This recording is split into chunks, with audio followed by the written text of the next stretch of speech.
कालच पोलीस भरतीच्या मागणी संदर्भातलं जे पत्र आलं आहे, त्यांनी फक्त 3 दिवसाची मुदत दिली आहे. ते म्हणजे 1 तारखेपर्यंत सर्व मागणी जी असन आपापल्या जिल्ह्यासाठी तसेच एस-आर-पी-एफ अशा सर्व घटकासाठीचे मागणी पत्र आहे. त्यामुळे ही पोलीस भरती लवकरच होणार आहे. सुरुवातीला 9,000 पोलीस भरती त्यांनी म्हटलं होतं, पण आता एक नवीन जो गट आहे, एस-आर-पीचा जो नवीन गट पण स्थापन झालेला आहे.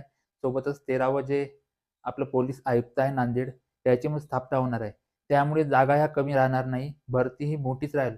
त्यामुळे आपण आताच जो आपला अभ्यास जो आहे, त्याची सुरुवात करून टाका आणि फिजिकलला थोडीशी पण गॅप देऊ नका. कारण की फिजिकल खूप महत्त्वाचं आहे. 1 मार्कानं मुलांचा कट ऑफ गेलेला आहे. त्यामुळे सर्व विद्यार्थ्यांनी आताच आपला अभ्यास सुरू करा आणि रेग्युलर ग्राउंड सुरू करा.